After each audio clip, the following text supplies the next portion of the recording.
안녕하세요. 여수론 공동체 여러분 반갑습니다. 신진혁 전도사입니다. 평안한 하루하루를 보내고 계신가요? 저는 예년에 비해서 시간적으로는 여유가 있는 하루를 보내고 있습니다. 그러나 삶은 전혀 기쁘지 않은 그런 이상한 시간을 보내고 있는데요. 아마 만남의 공동체인 우리가 코로나 바이러스 때문에 실제적으로 만나 예배하고 교제를 나누는 일에 어려움을 겪고 있기 때문이 아닐까 생각합니다. 그래서 공동체성의 회복도 더디고 사람들과 부딪히며 다듬어지는 신앙의 훈련도 제대로 이루어지지 않는 것이라고 생각됩니다. 벌써 우리나라에서 코로나 바이러스가 시작된 지 7개월이 다 되어 갑니다. 우리의 힘과 능력으로 할 수 있는 것이 아무것도 없어 보이는 이때이지만 불평과 원망, 지침과 피곤함에 젖어 그저 수동적으로만 반응할 수 없습니다.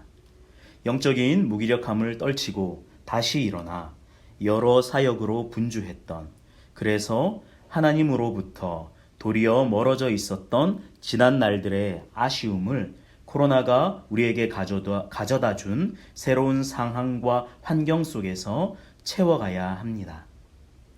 나와 하나님은 지금 어떤 관계에 있는가? 지금 나는 하나님을 어떻게 느끼고 있고 하나님을 경험하고 있고 또 하나님과 교제하고 있는가라는 이 물음의 답을 각자의 삶의 자리에서 발견하고 그 답을 기록해 나아가는 능동적인 반응이 필요합니다.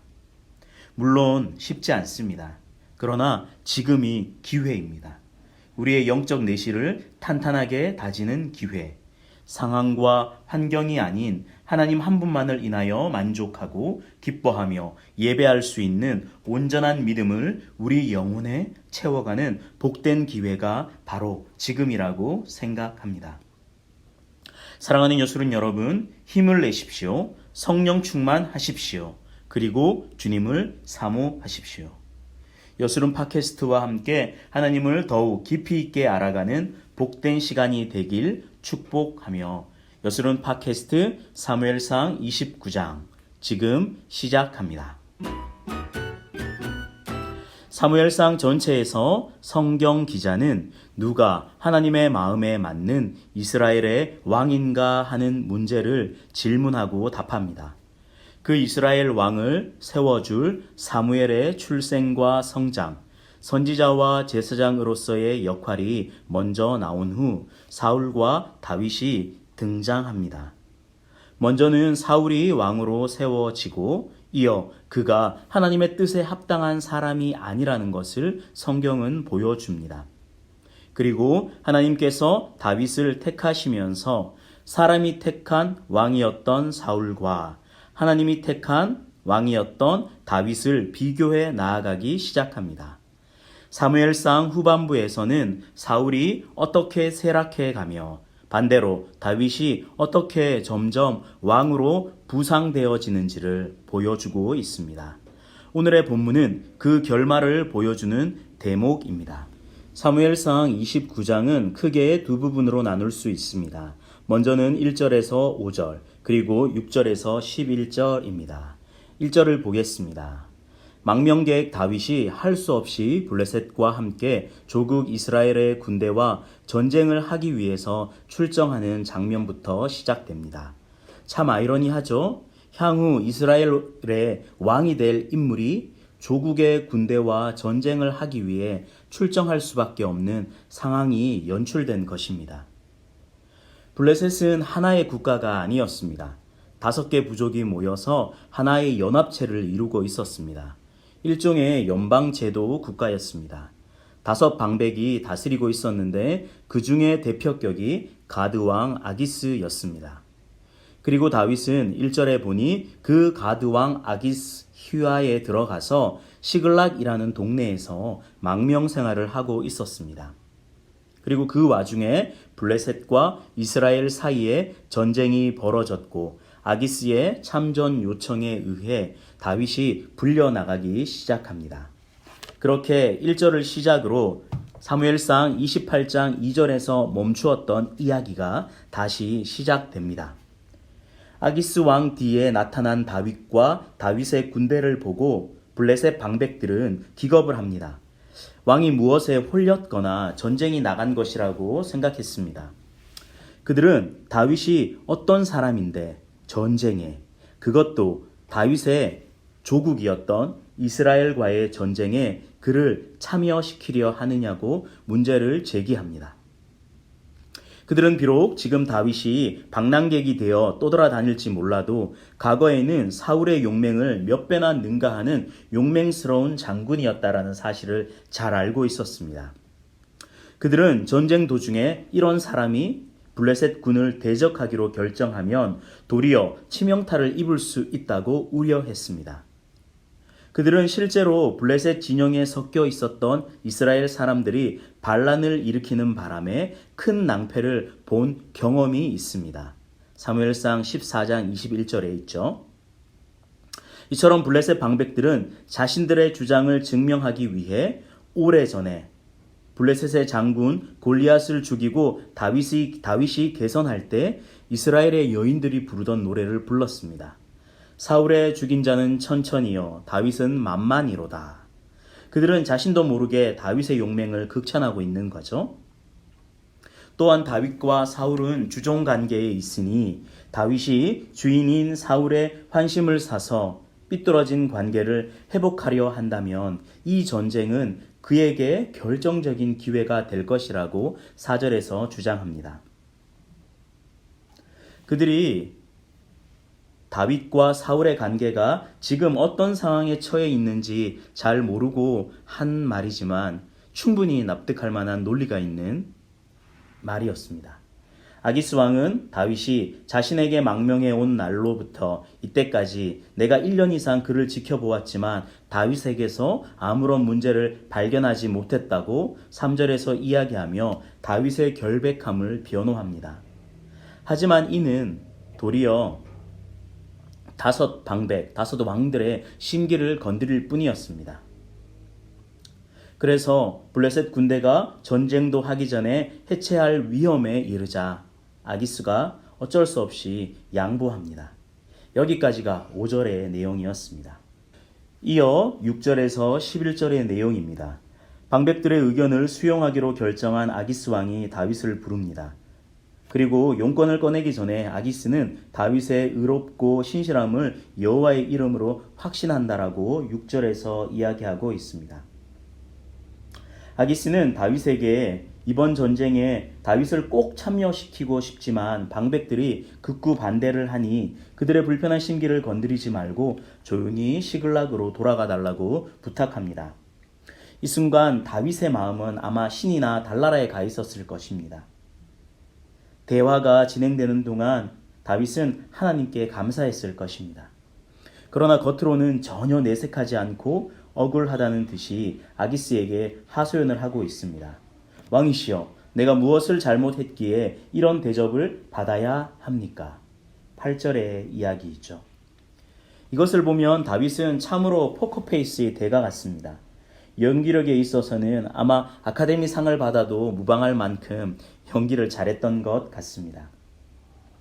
아기스는 큰 상처를 받고 실망한 어린아이와 같이 투정을 부리는 다윗을 달래며 다시 한번 그의 의로움을 9절에서 이야기합니다. 그는 그에게 많은 칭찬을 하면서 심지어 다윗을 하나님의 사자라고 불렀습니다. 재미있죠? 하나님의 숨은 손이 다윗과 함께함으로 다윗이 무엇을 하든 어디를 가든 번성할 것이라는 주제가 이방의 왕이었던 아기스를 통해서 다시금 오늘의 본문 속에서 등장하게 됩니다.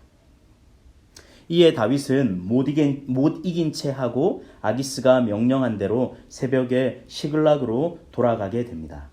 자칫 잘못하면 동족 이스라엘과의 전쟁에 참여해야 할 상황이 벌어질 수 있었는데 하나님의 섭리로 그 위기를 모면하게 된 것입니다. 하나님은 다윗을 어려운 상황에서 구원해 주셨습니다. 다윗은 블레셋 사람들에게 도망함으로써 자기 백성 이스라엘과 싸우라는 명령을 받는 위험을 경험하게 됩니다. 그런데 다윗이 블레셋 사람들에게 망명할 때 그는 블레셋으로 가야 할지 말아야 할지를 여호와 하나님께 기도하지 않습니다. 묻지 않습니다. 그리고 지금 그는 자기가 만든 함정에 빠지게 되는 것을 우리는 발견하게 됩니다. 그러나 아이러니하게도 아기스는 이 최악의 상황에서 하나님의 구원의 도구로 쓰임받게 됩니다. 비록 아기스가 이방의 왕이었지만 하나님은 그를 사용하여 다윗이 이 함정에서 벗어날 수 있게 하신 것입니다. 예기치 못한 은혜를 통해 다윗은 사울과 블레셋 사람들 모두와의 갈등을 피할 수 있게 된 것입니다. 여러분, 세옹지마라는 고사성어를 기억하실 것입니다. 좋은 일이 나쁜 일이 되기도 하고 나쁜 일이 반대로 좋은 일이 되기도 한다는 뜻을 가지고 있습니다. 인생의 길, 흉, 화, 복은 변화가 많아서 예측하기가 어렵다는 뜻으로 주로 사용되죠. 그런데 신앙생활도 이것과 비슷한 영역이 있습니다. 왜냐하면 인생에는 하나님이 주시는 형통함과 곤고함이 병행되고 있기 때문입니다. 하나님께서 축복으로 주신 좋은 것을 우리가 잘못 사용하여 나쁜 결과를 가져올 때도 있습니다. 반대로 나쁜 것처럼 보였던 어떤 것들이 주님 안에서 합력하여 궁극적인 선을 이루게 되는 경험을 할 때도 있습니다. 우리는 기억해야 합니다. 하나님이 선하시기 때문에 하나님을 믿는 우리들에게 그 결과, 주어지는 결과는 언제나 하나님 보시기에 선하게 된다라는 사실입니다. 그러나 안타까운 것은 우리가 신앙생활을 하면서 하나님의 전체 그림을 보지 못할 때가 많이 있다라는 것입니다. 그래서 우리가 처한 상황과 환경들 앞에서 우리는 불평하고 원망할 때가 많이 있습니다. 때로는 내가 가진 힘과 지혜와 능력으로 그런 상황과 환경을 돌파하려고 아둥바둥 애쓸 때도 많이 있습니다. 또한 내 마음대로 되지 않을 때, 길이 막히고 웅덩이가 파여 있을 때, 철망이 내 앞에 놓여 있을 때, 우리는 그럴 때마다 자꾸 그것을 제거하고 치워버리려고 애쓰고 노력합니다. 그러나 그때가 정말 내가 가고 싶은 길이 가로막혀 있고 내 의지와 상관없이 등 떠밀려 이렇게 흘러갈 때, 어쩌면 그때가 하나님이 일하시는 때입니다. 그때 우리는 숲을 벗어나서 하나님의 관점과 시각으로 전체 그림을 바라볼 수 있어야 하겠습니다. 인간의 끝이 하나님이 진짜 일하시는 시간이 된다는 것을 기억했으면 좋겠습니다. 사방으로 우겨쌈을 당하여도 항상 피할 길을 내시는 분이 우리 하나님이시라는 사실들을 기억하는 여수른이 되었으면 좋겠습니다. 정리하겠습니다. 29장은 다윗의 위기에 대한 이야기로 시작합니다. 그리고 다윗의 위기는 곧 다가올 이스라엘 왕권에 대한 위기로 보이기도 합니다. 처음에는 빠져나갈 구멍이 없는 것처럼 보였습니다. 그러나 다윗은 오히려 적들의 도움으로 당당하게 그 위기에서 벗어납니다. 적들에게 그의 결백함과 충성을 보여주면서 다윗은 모두에게 좋게 보이고 이야기는 끝이 납니다. 여기에서 우리는 하나님의 손길을 발견할 수 있습니다. 즉, 하나님은 자신이 왕으로 삼으려고 작정하신 다윗을 보호하고 계십니다. 하나님은 다윗이 어디에 있든지 그와 함께 하셨습니다.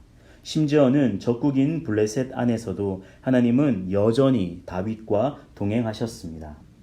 이미 다윗이 미래의 왕이라는 사실을 이로써 보여주고 계신 것입니다. 이것은 사울의 모습과는 매우 대조적인 모습이죠. 비록 다윗이 하나님이 자기를 사울로부터 보호하실 것이라는 그 신뢰로부터, 믿음으로부터 스스로 벗어나 자신의 힘으로 블레셋 아기스 왕에게 망명하였지만 하나님은 여전히 그런 순간에도 다윗을 버리지 않으셨습니다. 하나님은 여전히 다윗에게 신실함을 베풀고 계십니다. 말씀을 정리하면서 사랑하는 여수른 여러분, 우리는 고난의 시간, 고통의 시간 속에서 하나님의 섭리를 기억해야 합니다. 여전히 하나님은 저와 여러분, 우리와 함께하고 계십니다. 이 코로나의 시간들 속에서도 보이지 않는 것 같지만 여전히 하나님은 우리를 이끌고 인도하고 계십니다. 바울의 고백을 기억하십시오. 하나님을 사랑하는 자, 곧 그 뜻대로 부르심을 입은 자들에게는 모든 것이 합력하여 선을 이루느니라. 우리는 하나님의 손을 분명히 보지 못할 수 있지만 하나님은 항상 예상치 못한 은혜로 여전히 우리를 놀라게 하고 계십니다. 오늘 사무엘상 29장을 통해 여전히 살아서 다윗을 지키고 보호하고 계시는 하나님의 신실하심과 하나님의 놀라운 구원의 섭리를 기억하며 비록 힘들고 어려운 시간, 답답한 상황들을 보내고 있지만 여전히 우리의 기도 가운데 함께 하시고 역사하고 계시는, 그리고 우리의 삶을 통해 하나님의 영광을 드러내실 살아계신 주님을 기억하며 고백하며 그 주님과 기쁨과 감사함으로 동행하는 사랑하는 여술은 여러분 되시기를 축복합니다. 감사합니다.